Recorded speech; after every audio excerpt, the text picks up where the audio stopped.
ഞാൻ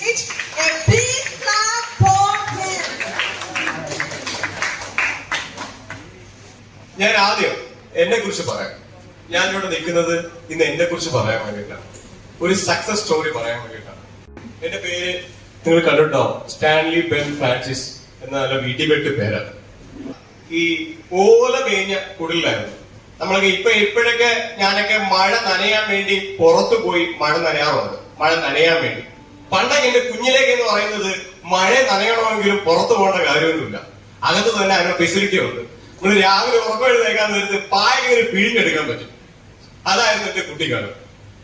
ഈ കുട്ടിക്കാലത്തെ കുറിച്ച് പറയുന്നത് എന്തിനാണെന്ന് പറഞ്ഞു കഴിഞ്ഞാൽ വളരെ സിമ്പിളാണ്.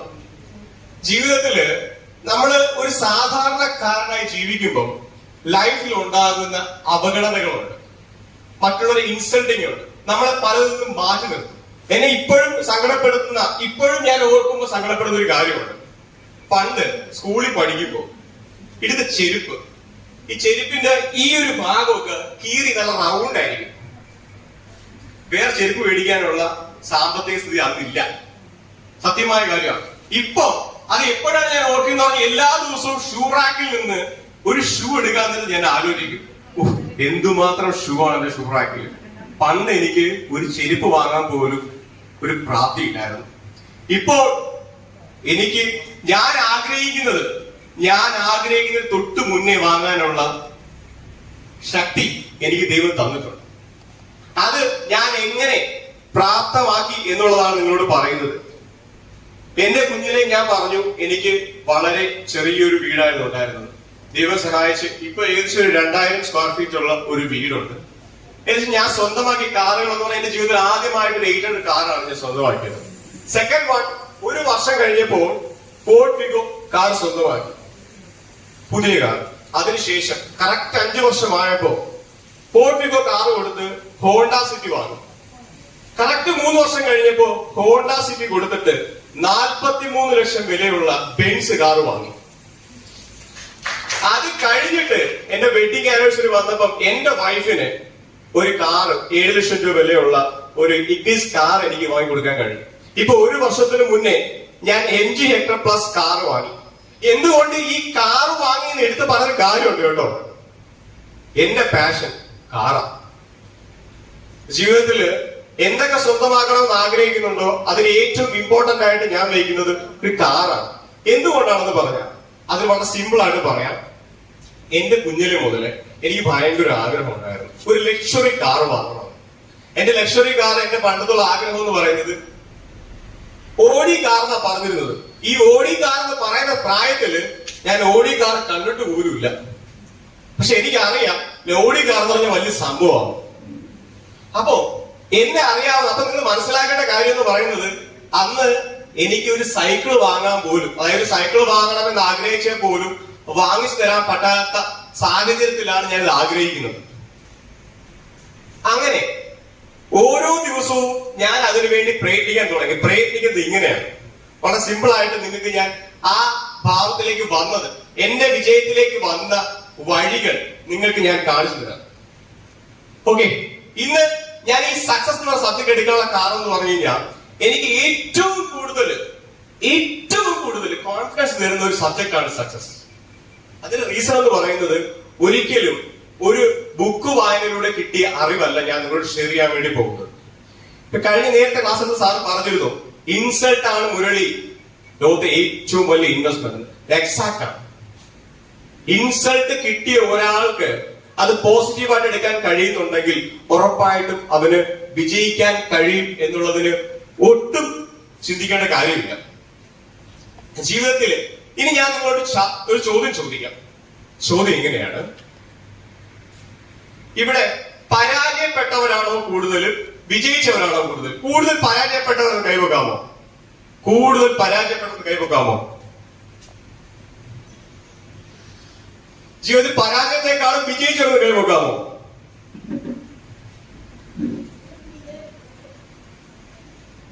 ഓക്കെ, ശരി. എന്താണ് പരാജയം? പറയൂ, എന്താണ് പരാജയം?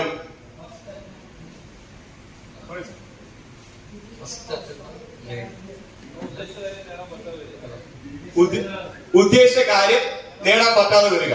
Okay, any other comments? Anybody? വിജയിക്കാനാവാത്ത അവസ്ഥ. ഓക്കെ, ഇനി എന്താണ് വിജയം? നമ്മൾ ഉദ്ദേശിച്ചതെല്ലാം ആഗ്രഹിച്ച കാര്യങ്ങൾ നേടിയെടുത്തു എന്നുള്ളത്. നിന്നൊക്കെ നേടിയെടുത്തുവെങ്കിൽ അതാണ് വിജയം എന്ന് പറയുന്നത്. നേടിയെടുത്തിട്ടുണ്ടെങ്കിൽ അത് വിജയമാണെന്ന് പറയുന്നത്. Okay, very good, very good.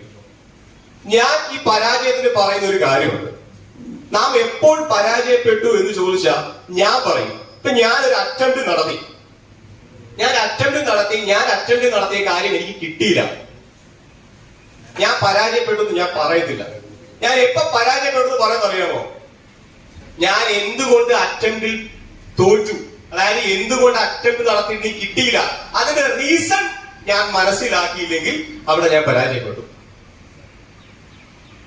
Clear? ഞാനിവിടെ ഇപ്പൊ ഇവിടെ ഒരു ഇന്ററാക്ഷൻ സെഷൻ നടക്കുകയാണ്. ഇതിൽ ഞാൻ പരാജയപ്പെടുകയാണെങ്കിൽ ആ പരാജയത്തിന്റെ കാരണം ഞാൻ മനസ്സിലാക്കുന്നില്ലെങ്കിൽ ഞാൻ പരാജിതനാണ്, അല്ലെങ്കിൽ ഞാൻ ഒരിക്കലും പരാജയപ്പെടത്തില്ല. ക്ലിയർ? ഇനി വിജയം എന്ന് പറഞ്ഞാൽ ഞാൻ അതിന് പറയുന്ന ഡെഫിനിഷൻ ഇത്ര സിമ്പിൾ ആയിട്ട് പറയാം: നമ്മുടെ ആഗ്രഹത്തിന്റെ സബലീകരണം. ഇങ്ങനെ സംഭവം വെക്കാനുള്ള ഏറ്റവും വലിയ ഗുണം എന്തെന്നറിയാമോ?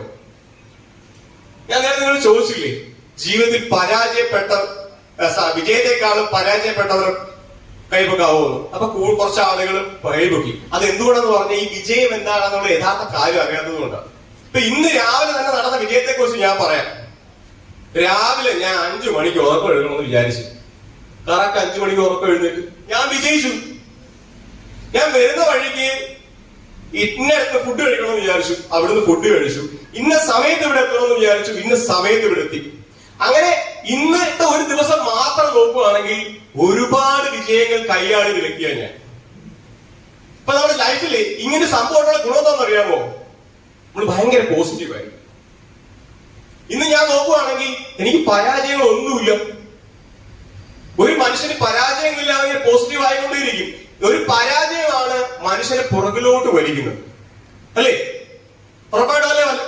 പുറകോട്ട് വലിക്കുന്ന പരാജയമല്ലേ? നെഗറ്റീവ് അല്ലേ പരാജയം എന്ന് പറയുന്നത്? ഇപ്പൊ പരാജയം എന്താണെന്നും വിജയം എന്താണെന്നും കറക്റ്റായിട്ട് മനസ്സിലായോ നിങ്ങൾക്ക്? ആരെങ്കിലും ഒന്ന് പറയാമോ പരാജയം എന്താണെന്ന്?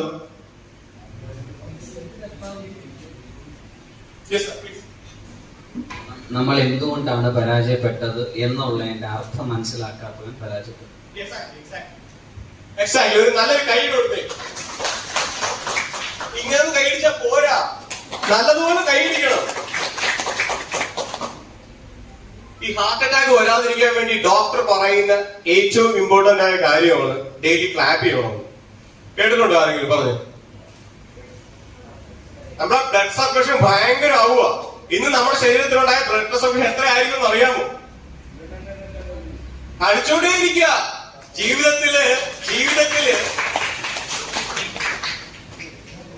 ഇവിടെ ഒരു കാര്യം മനസ്സിലാക്കുക. ഇവിടെ ഞാൻ വന്ന് നിൽക്കുന്നത് എനിക്ക് വേണ്ടിയിട്ടല്ല, സീരിയസ്ലി. കാരണം ഞാൻ ഇപ്പോഴും പറയുന്ന ഒരു കാര്യമുണ്ട്, ഞാനൊരു വിജയിച്ച വ്യക്തിയാണ്. എന്തുകൊണ്ടാണ് വിജയിച്ച വ്യക്തി എന്ന് പറയുന്നത്? 35-ാമത്തെ വയസ്സിൽ ഞാൻ ലക്ഷറി കാർ വാങ്ങുമെന്നായിരുന്നു എന്റെ ഗോൾ സെറ്റിംഗിൽ ഉണ്ടായിരുന്നത്. എന്റെ 29-ാമത്തെ വയസ്സിൽ ഞാൻ ബെൻസ് കാറും വാങ്ങി, 2000 സ്ക്വയർ ഏകദേശം 80 ലക്ഷം രൂപ വിലയുള്ള വീടും വാങ്ങി. ഇനി നിങ്ങളോട് പറയാൻ പോകുന്നത് ഞാൻ ഈ പറയുന്ന കാര്യങ്ങളൊക്കെ എങ്ങനെ വിജയിച്ചു എന്നുള്ളതാണ്. ഇതൊരു സീക്രട്ടാണ്. ഫ്രീ ആയിട്ട് നിങ്ങൾക്ക് പറഞ്ഞു തരുക ഈ സീക്രട്ട്. എന്റെ ജീവിതത്തില് ഏകദേശം 18-ാമത്തെ വയസ്സിൽ തുടങ്ങിയ ആ ഒരു ജേർണി നിങ്ങൾക്ക് ഒരു 10-20 മിനിറ്റ് കൊണ്ട് ഞാൻ പറഞ്ഞു തരുക. ഒരു സീക്രട്ട് ആരോടും പറയരുത്, സീരിയസ്ലി. അങ്ങനെ കോസ്റ്റ്ലി ആയിട്ടുള്ള സാധനമാണ്, ഫ്രീ ആയിട്ട് തരുക. ഓക്കെ,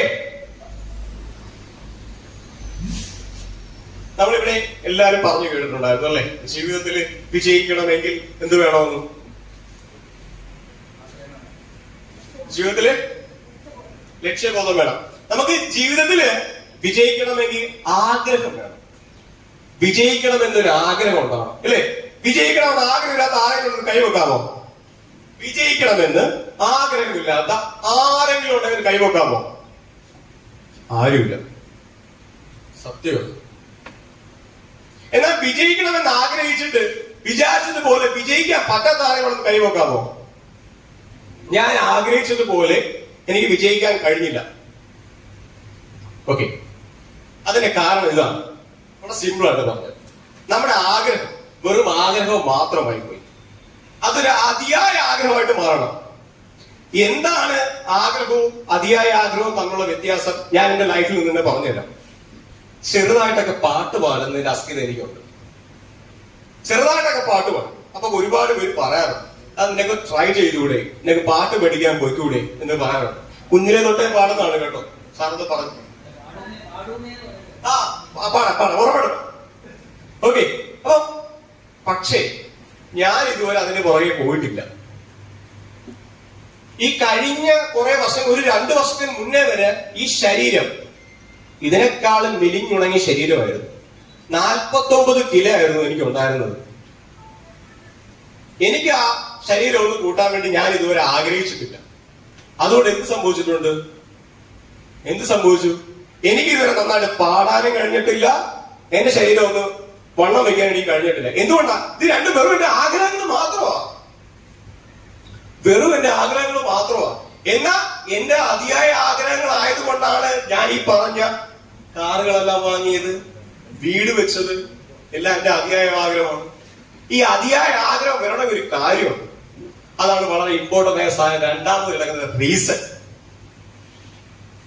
ജീവിതത്തില് എന്ത് അച്ചീവ് ചെയ്യണമെങ്കിലും അതിന്റെ കാരണം ഉണ്ടായി. ഞാൻ എല്ലാ ട്രെയിനിങ്ങിലും സെയിൽസുമായിട്ട് ബന്ധപ്പെട്ട ട്രെയിനിങ്ങിനാണ് ഞാൻ കൂടുതലായിട്ട് പോകുന്നത്. അപ്പം ഒട്ടുമിക്ക എന്റർപ്രണേഴ്സും ഓണേഴ്സും പറയുന്ന ഒരു കാര്യം എന്ന് പറയുന്നത്, പല ആളുകളും പെർഫോമൻസിൽ ഭയങ്കര വീക്കാണ്. എന്ത് ചെയ്യാൻ പറ്റും? ഞാൻ തമാശ രൂപേണ ഓണേഴ്സിനോട് പറയുന്ന ഒരു ലോൺ എടുപ്പിക്കാനെ കൊണ്ട് ലോൺ അടയ്ക്കാൻ വേണ്ടി ഒരു റീസൺ ആവും. അവന് അധികമായിട്ട് ലയബിലിറ്റി വരിക. തമാശ രൂപേണ പറയുന്ന ജീവിതത്തിൽ റീസൺ, എനിക്ക് വിജയിക്കണമെന്ന് അല്ലെങ്കിൽ എനിക്ക് ഇന്നത്തെ കാര്യം അച്ചീവ് ചെയ്യണമെന്ന് ആഗ്രഹം വരണമെങ്കിൽ അതിന് റീസൺ ഉണ്ടാവണം. എന്റെ റീസൺ എന്താണെന്ന് പറഞ്ഞാൽ ഇത്രയേ ഉള്ളൂ. എന്നെ അവഗണിച്ചവരെ, എന്നെ പരിഗണിക്കാത്തവരെ, എന്നെ മാറ്റി നിർത്തിയവരുടെ മുന്നിൽ ഞാൻ ആരാണെന്ന്, എന്റെ കഴിവെന്താണെന്ന് എനിക്ക് തെളിയിക്കണം. അതാണ് എന്റെ റീസൺ. ഓരോ തവണ ഈ റീസൺ ഉണ്ടെങ്കിൽ ഏറ്റവും വലിയ ഗുണം എന്താണെന്ന് അറിയാമോ? നമുക്കറിയാം, നമ്മൾ മുന്നോട്ട് ഓരോ യാത്രയ്ക്ക് നമ്മുടെ പല കാര്യത്തിൽ മുന്നോട്ട് പോകാൻ നേരത്ത് ഒരുപാട് പ്രശ്നങ്ങൾ നമ്മൾ ഫേസ് ചെയ്യും. ഒരുപാട് ആൾ അങ്ങനെ പറയും, ഇങ്ങനെ പറയും. നമ്മളെ ഏതൊക്കെ രീതിയിൽ പുറകോട്ട് വലിക്കാൻ പറ്റുമോ ആ രീതിയിലെല്ലാം നമുക്ക് പ്രതിസന്ധികൾ ഉണ്ടായിക്കൊണ്ടേയിരിക്കും. ഈ പ്രതിസന്ധികൾ ഉണ്ടാകുമ്പോൾ ആ പ്രതിസന്ധികൾ ചാടിക്കടക്കണമെങ്കിൽ ഈ കാരണം ഉണ്ടായിരിക്കണം. ഇല്ലെങ്കിൽ നമ്മൾ അവിടെ ചെന്നിട്ട് പോകും. നമ്മൾ എക്സ്ക്യൂസ് ഒക്കെ പറഞ്ഞിട്ട് അത് അവരങ്ങനെ പറഞ്ഞു, ഇങ്ങനെ പറഞ്ഞു, എന്നെ കൊണ്ട് പറ്റത്തില്ലെന്ന് പറഞ്ഞു. പക്ഷെ കാരണം സ്ട്രോങ് ആണെങ്കിൽ ജീവിതത്തിൽ ഒരിക്കലും എന്തു വന്നാലും, തല പോകുന്ന കേസ് വന്നാലും നമ്മൾ ഒരു സ്റ്റെപ്പ് പുറകോട്ട് പോകില്ല. കാരണം എന്താണെന്ന് അറിയാമോ? ഓരോ സ്റ്റെപ്പ് എടുത്ത് വെക്കുന്നതിന്റെ പെയിനും നമുക്കറിയാം. ആ ഒരു സ്റ്റെപ്പ് പുറകോട്ട് വെച്ചാൽ ഇനി ഞാൻ ഒരു സ്റ്റെപ്പ് മുന്നോട്ട് വെക്കണമെങ്കിൽ എന്തുമാത്രം പെയിൻ ഞാൻ എടുക്കണമെന്ന് എനിക്കറിയാം. സോ അതുകൊണ്ട് നിങ്ങളുടെ ലൈഫിൽ നിങ്ങൾ എന്ത് ചെയ്യണമെന്ന്, എന്താകണമെന്ന് ആഗ്രഹിക്കുന്നുവോ അത് വെറും ആഗ്രഹങ്ങളാകാതെ ആ ആഗ്രഹങ്ങൾ അതിയായ ആഗ്രഹങ്ങളാവുക. ഞാൻ അങ്ങനെയായി തീരണമെങ്കിൽ അതിന്റെ കാരണം, എന്തിനു വേണ്ടി ഞാൻ അങ്ങനെ ആകണം എന്നത് കറക്റ്റായിട്ട് കണ്ടുപിടിക്കുക. ആ കണ്ടുപിടിക്കാതെയുള്ള ഒരു ആഗ്രഹവും ഈ ലോകത്ത് സാധിച്ച ചരിത്രമില്ല. നമ്മൾ കേട്ടിട്ടുണ്ടാവും, വാങ്ങിയ ദൈവം കൊണ്ടുതരത്തില്ല. കൊണ്ടുതരുമോ? തർക്കമുണ്ടോ? വാങ്ങിയ ദൈവം കൊണ്ടുതരുമെന്ന് പറഞ്ഞുള്ളതാണോ? യെസ്, മാഡം പറഞ്ഞ കറക്റ്റ് പോയിന്റ് ആണ്. യെസ്, താൻ പാതി ദൈവം പാതി. അതെന്താണെന്ന് അറിയാമോ? ഈ താൻ പാതി എന്താണെന്ന് അറിയാമോ? നമ്മുടെ ഇനിഷ്യേറ്റീവ് എടുക്കണം. Very good. ദെൻ തുടക്കം കുറിക്കുക. Okay, very good. ദെൻ നമ്മൾ എടുക്കുന്ന പേ. Very good. നമ്മൾ ഈ നാം പാതി മനുഷ്യൻ പാതി എന്ന് പറയുമ്പോൾ നമ്മൾ ചെയ്തതിന് ശേഷം ബാക്കി ദൈവം ചെയ്തു തരും എന്നല്ലേ? അല്ലേ? നമ്മൾ ചെയ്യുന്നതോടൊപ്പം ദൈവം നമുക്ക് തരും. ഓക്കെ ഓക്കെ അതൊരു പാരന്റ് ഞാൻ പറഞ്ഞത്. നമ്മൾ കുട്ടികൾ പിറക്കുമ്പോ ശ്രദ്ധിച്ചാൽ മതി. കുട്ടികൾ പിറക്കുമ്പോ അവരെ ഈ കൈകൾ രണ്ടും ഇങ്ങനെ മുറുക്കി പിടിച്ചാണ് ജനിക്കുന്നത്. ശ്രദ്ധിച്ചിട്ടുണ്ടോ? ശ്രദ്ധിക്കണം. അല്ലെങ്കിൽ ഇനി എന്താണെന്നറിയാമോ?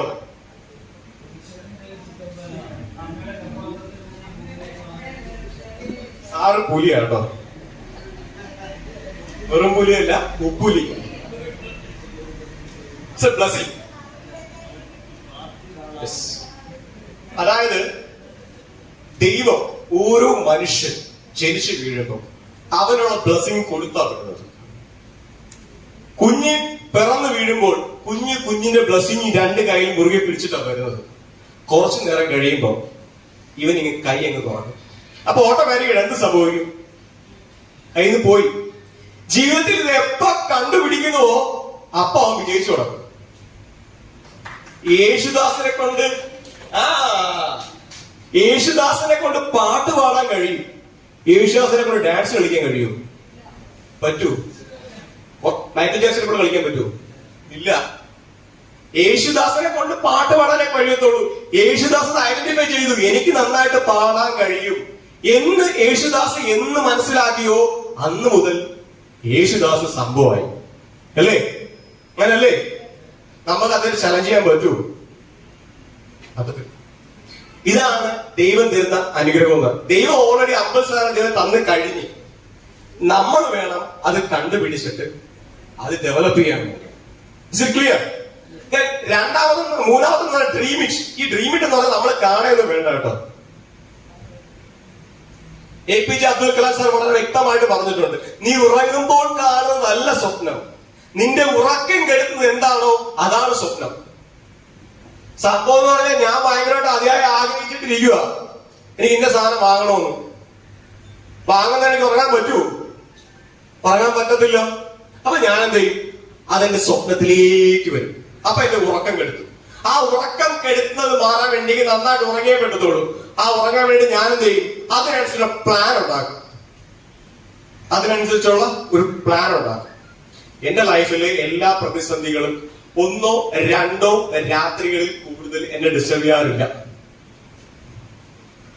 അതിന് സീക്രട്ട് ഞാൻ നിങ്ങൾക്ക് പറഞ്ഞുതരാം. സിമ്പിൾ ആണ് കേട്ടോ. ജീവിതത്തിൽ ഏതൊരു മനുഷ്യനും വിജയിച്ചിട്ടുണ്ടെങ്കിൽ അവന്റെ വിജയത്തിന്റെ രഹസ്യം എന്ന് പറയുന്നത് എന്തായിരിക്കും എന്ന് അറിയാമോ?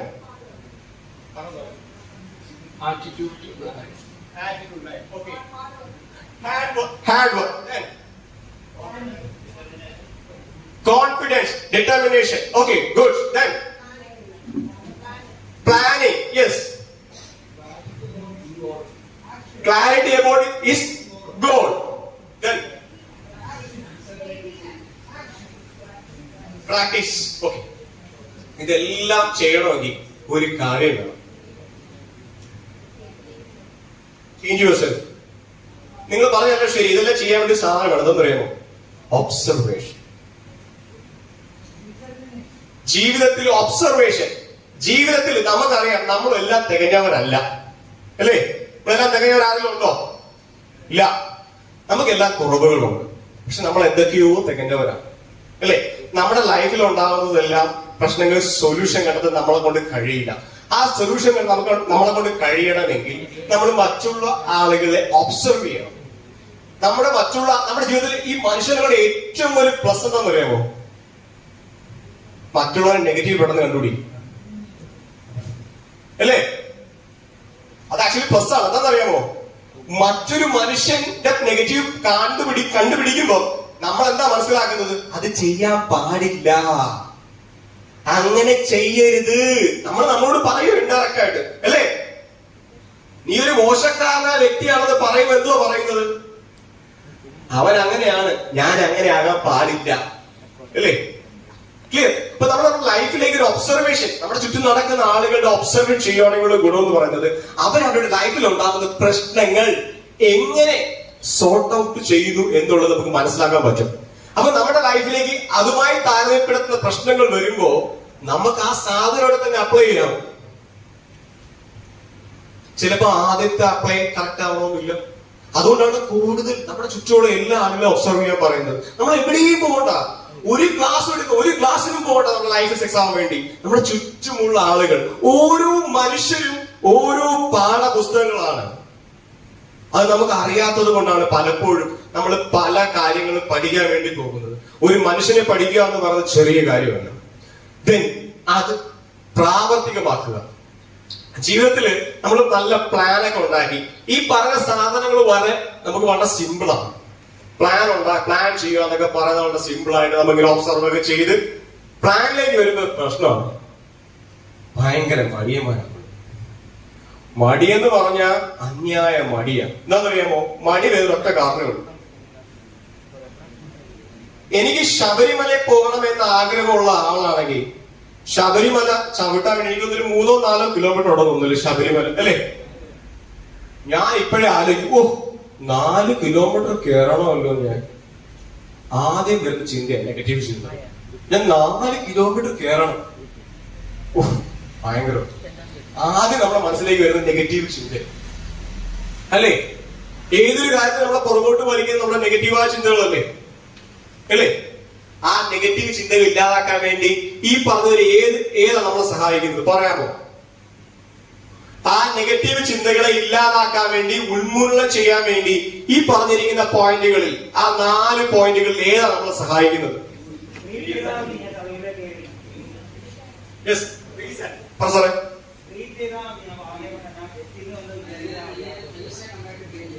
Okay, very good answer, very good answer.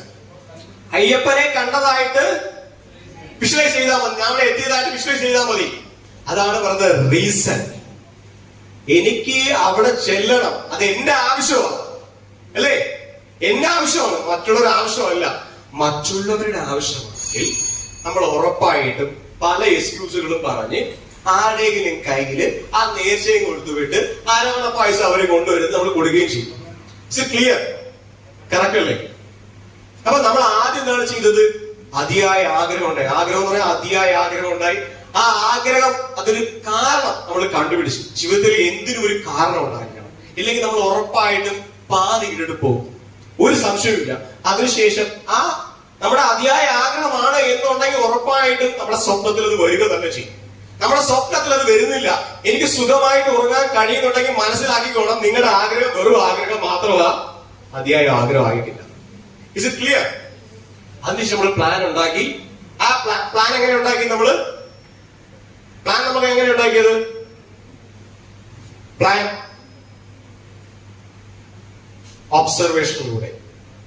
ഒബ്സർവേഷനിലൂടെയാണ് നമ്മൾ പ്ലാൻ ഉണ്ടാക്കുന്നത്. ഓക്കെ, ദെൻ നമ്മൾ ആ പ്ലാനിനനുസരിച്ച് പ്രവർത്തിച്ചു. അപ്പൊ നോക്കാം ഇതാ നടക്കുന്നു. നമ്മുടെ പ്ലാനൊക്കെ സൂപ്പർ ആയിരുന്നു, പക്ഷെ റിസൾട്ട് വരുന്നത് നെഗറ്റീവാണ്. വിജയിക്കാൻ പറ്റുന്നില്ല. എന്നാ ചെയ്യും?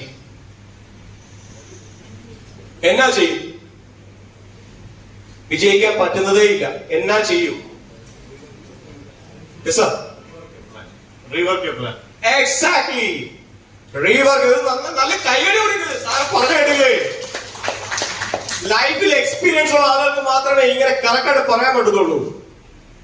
പല ആളുകളുടെ പ്രശ്നം എന്താണെന്നറിയാമോ? ഒട്ടുമിക്ക ആളുകളും ഞാൻ ഒരുപാട് നാളെടുത്ത് ചെയ്ത ഒരു പ്ലാൻ ആയതുകൊണ്ട് ആ പ്ലാന്റെ മുറുകെ തന്നെ പോയിക്കൊണ്ടിരിക്കും മരണം വരെ. നമ്മൾ മനസ്സിലായിക്കോണം, നമ്മൾ പ്ലാൻ ഉണ്ടാക്കി, അത് പ്രവർത്തിച്ചു, നമ്മൾ ആഗ്രഹിച്ചത് റിസൾട്ട് വന്നില്ല. പ്ലാൻ ഫെയിലിയറാ. റീവർക്ക് പ്ലാൻ, പിന്നെയും ചെയ്യുക. പക്ഷെ നമ്മൾ ചെയ്യുമ്പോൾ മനസ്സിലായിക്കോണം, ഞാൻ നേരത്തെ ചെയ്ത പ്ലാനിൽ എന്തൊക്കെയായിരുന്നു പ്രശ്നങ്ങളെന്ന് മനസ്സിലായിക്കോണം. ഞാൻ അവിടെ എത്താത്തതിന്റെ കാരണം എന്താണെന്ന് മനസ്സിലാക്കിയിട്ട് വേണം പ്ലാൻ അഴിച്ചു പണിയാൻ. കറക്റ്റ് അല്ലേ സാറേ? ഓക്കെ, അപ്പൊ എന്റെ ജീവിതത്തില് ഈ ഇത്രയും കാര്യങ്ങള് നിങ്ങൾക്ക് ഞാൻ വളരെ ഫ്രീ ആയിട്ട് പറഞ്ഞു തന്നിട്ടുണ്ട്. ഇനി ഞാൻ നിങ്ങളോട് ചോദിക്കുകയാണ്, ഞാൻ ഈ പറഞ്ഞ കാര്യങ്ങൾക്ക് നിങ്ങൾക്ക് എന്തെങ്കിലും ഒരു ക്ലാരിറ്റി കുറവുണ്ടോ? ഏതെങ്കിലും ഒരു കാര്യത്തിൽ ക്ലാരിറ്റി കുറവുണ്ടോ? മാമിനുണ്ടോ? എങ്ങനെ ഇത്ര പൈസ കിട്ടിയിട്ടുള്ളത്? Yes, very good question. നമ്മുടെ ലൈഫിൽ ഞാൻ ചെയ്യുന്ന പ്രൊഫഷനില് ഏറ്റവും അതായത് ഈ സെയിൽസ് എന്ന് പറയുന്ന ഒരു വലിയ സംഭവം. അവിടുത്തെ ഏറ്റവും വലിയ പ്രത്യേകത എന്ന് പറയുമ്പോ അവിടെ സാലറി അല്ല, ഇൻസെന്റീവ് ആണ്. എനിക്ക് തീരുമാനിക്കാൻ ഞാൻ എത്ര ഉണ്ടാക്കണമെന്ന്. No limitation.